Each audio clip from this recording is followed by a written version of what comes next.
What a నాకసలు mind పోయింది. Stadium అంతా ఒక్కటే పేరు మారుమోగింది. సంజు శాంసన్. ఇండియాను సెమీస్‌కి తీసుకెళ్లిన సింహం. సంజు శాంసన్ 97 నాటౌట్. ఒక నెల రోజుల క్రితం అతనిపై ప్రశ్నలు. ఫినిష్ చేయలేడు, ఛాన్స్ ఎందుకిస్తున్నారని. ఈ రోజు అదే పేరు స్టేడియం అంతా మారుమోగింది. ఆ పేరు సంజు శాంసన్. వెస్టిండీస్ ఇచ్చిన టార్గెట్ 196. నాకౌట్ లాంటి మ్యాచ్. ఒక్క ఓటమంటే టోర్నమెంట్ అవుట్. ఇండియా ప్రారంభం బాగోలేదు. వికెట్లు పడుతున్నాయి. ప్రెషర్ పెరుగుతుంది. స్టేడియంలో టెన్షన్. అక్కడి నుంచి ఒక మనిషి స్టెపప్ అయ్యాడు.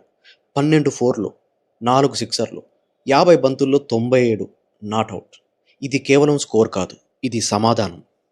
ప్రతి షాట్ వెనుక ఒక స్టేట్మెంట్ ఉంది.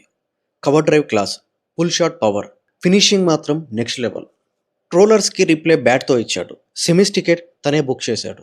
19.2 ఓవర్స్, 199/5 వికెట్స్. ఇండియా విజయం. అప్పుడు సంజు ఆకాశం వైపు చూసి చేతులు జోడించాడు. ఆ క్షణం గూస్ బాంబ్స్. అది కేవలం మ్యాచ్ గెలుపు కాదు, ఇండియా గెలుపు.